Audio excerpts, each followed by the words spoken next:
चलिए, आज चलते हैं भारतीय इतिहास के एक बहुत ही दिलचस्प दौर में। बात है लगभग 750 ईस्वी की, जब तीन बड़ी बड़ी शक्तियां एक साम्राज्य के दिल पर कब्जा करने के लिए आपस में भिड़ गईं। ये कोई छोटी मोटी लड़ाई नहीं थी।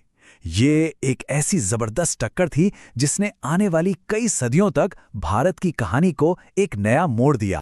लेकिन सवाल ये है कि आखिर एक शहर में ऐसा क्या था जिसके लिए तीन तीन बड़े साम्राज्य सोचिए लगभग 200 सालों तक लड़ते रहे। यही वो सवाल है जो इस पूरी कहानी की जड़ में है। तो ये है वो मैदान जिसके लिए ये सारा संघर्ष हो रहा था। नक्शे पे देखिए, कन्नौज की लोकेशन कितनी स्ट्रेटेजिक है। इस पर कब्जा करने के लिए तीन बड़ी शक्तियां होड़ में थीं। पश्चिम से गुज्जर प्रतिहार, पूरब से पाल और दक्षिण से ताकतवर राष्ट्रकूट। समझिए कि ये एक भौगोलिक बिसात थी जिस पर अगले 200 साल तक एक महासंघर्ष खेला जाना था। तो सवाल उठता है, कन्नौज ही क्यों? आखिर क्या खास था इस शहर में? पहली बात, ये गंगा के बेहद उपजाऊ मैदान में था, मतलब खेतीबाड़ी और संसाधनों का खजाना। लेकिन इससे भी बड़ी बात थी इसकी प्रतिष्ठा, इसका प्रेस्टीज। ये कभी महान सम्राट हर्षवर्धन की राजधानी हुआ करता था, तो इस पर कब्जा करने का मतलब था पूरे उत्तर भारत पर अपनी धाक जमाना। मतलब ये लड़ाई सिर्फ जमीन की नहीं थी, ये इज्जत और रुतबे की लड़ाई थी। तो चलिए अब इन तीनों शक्तियों से मिलते हैं। ये वो तीन मुख्य किरदार थे इस महाकाव्य संघर्ष के, जिसे इतिहास में त्रिपक्षीय संघर्ष या ट्राइपार्टाइट स्ट्रगल के नाम से जाना जाता है। तो मैदान में तीन बड़े खिलाड़ी थे। पश्चिम में थे गुर्जर प्रतिहार, जो अपनी मिलिट्री पावर के लिए जाने जाते थे।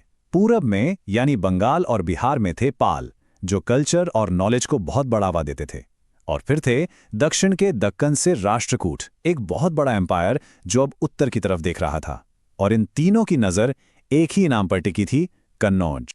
चलिए अपनी कहानी की शुरुआत करते हैं पूरब से पाल वंश के साथ। देखिए, उनकी पहचान सिर्फ उनकी फौजी ताकत से नहीं थी, बल्कि उनकी असली पहचान थी ज्ञान और संस्कृति के लिए उनका गहरा लगाव। असल में अगर हम पाल वंश की बात करें तो उनकी सबसे बड़ी पहचान ही विद्या के संरक्षक यानी पेट्रन्स ऑफ लर्निंग के तौर पर बनी। उन्होंने पढ़ाई लिखाई और बौद्ध धर्म को फैलाने में जो काम किया वो कमाल का था। पालों की विरासत उनकी बनाई यूनिवर्सिटीज में दिखती है। सोचिए, एक पूरी की पूरी चेन बना दी उन्होंने।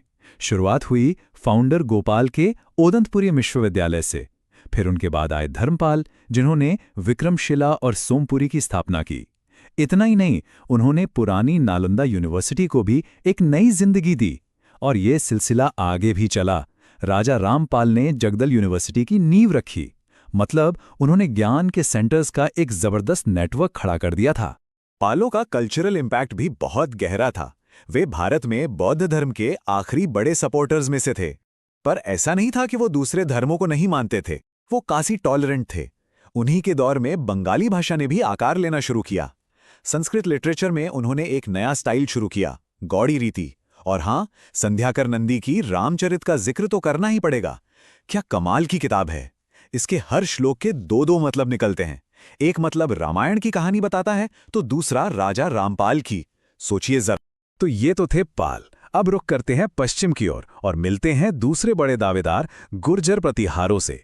इनकी कहानी है बहादुरी और सरहदों की हिफाजत की।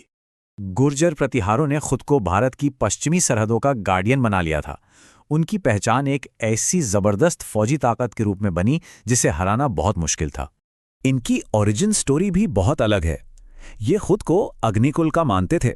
मतलब इनका मानना था कि इनका वंश माउंट आबू पर हुए एक पवित्र यज्ञ की आग से पैदा हुआ था, और ये बात इनकी पहचान का एक बहुत जरूरी हिस्सा थी।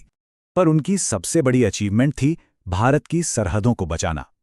इस वंश के असली संस्थापक नागभट्ट प्रथम ने अरब के हमलों को कामयाबी से रोका। उन्होंने भारत की पश्चिमी सीमाओं पर एक ऐसी मजबूत दीवार खड़ी कर दी जिसने सालों तक हमलावरों को बाहर ही रखा। इनके सबसे महान राजा हुए मिहिर भोज, जो अपने साम्राज्य को उसकी बुलंदी पर ले गए। उन्होंने पालों और राष्ट्रकूटों दोनों को हराया और आखिरकार कन्नौज पर कब्जा कर ही लिया। वो भगवान विष्णु के भक्त थे और उन्होंने आदि वराह का टाइटल भी लिया। उन्होंने राजशेखर जैसे बड़े संस्कृत कवियों को सपोर्ट किया और उन्हीं के दौर में मशहूर अरब ट्रैवलर अल मसूदी भारत आया था। तो सैकड़ों साल की इस लड़ाई झगड़े के बाद आखिर नतीजा क्या निकला? चलिए देखते हैं कि इस कहानी का अंत कैसे हुआ और इसने पीछे क्या छोड़ा। तो अगर हम इन दोनों बड़ी शक्तियों को देखें तो दोनों ने बहुत अलग अलग लेगेसी छोड़ी। एक तरफ पाल थे जिन्होंने बौद्ध धर्म, यूनिवर्सिटीज और बंगाली भाषा को बढ़ावा दिया और पूर्वी भारत के कल्चर को एक शक्ल दी। वहीं दूसरी तरफ प्रतिहार थे जिन्होंने पश्चिमी सरहदों को बचाया और हिंदू धर्म और संस्कृत लिटरेचर को सपोर्ट किया। मतलब आपस में लड़ते हुए भी दोनों ने अपने अपने तरीके से भारतीय सभ्यता को बहुत कुछ दिया। लेकिन इस कहानी की सबसे बड़ी विडंबना पता है क्या है? ये कि 200 साल तक चले इस संघर्ष में कोई भी असली विजेता नहीं बना। लगातार लड़ाइयों ने इन तीनों बड़ी शक्तियों पाल, प्रतिहार और राष्ट्रकूट को अंदर से खोखला कर दिया, फाइनेंशियली भी और मिलिट्री के हिसाब से भी। ये आपसी लड़ाई उन्हें इतना कमजोर कर गई कि बाद में जब बाहर से हमले हुए तो ये उनका सामना नहीं कर पाए, और इनके पतन से ही छोटे छोटे रीजनल राज्यों के उभरने का रास्ता साफ हो गया। और ये कहानी हमें एक बड़े सवाल के साथ छोड़ जाती है। ये बात सही है कि इस टक्कर से आर्ट, लिटरेचर और बहादुरी की शानदार विरासतें पैदा हुईं, लेकिन ये हमें ये सोचने पर भी मजबूर करती है कि जब पावर हासिल करना ही इकलौता मकसद बन जाए तो इस पूरी प्रक्रिया में समाज और साम्राज्य को आखिर क्या कीमत चुकानी पड़ती है।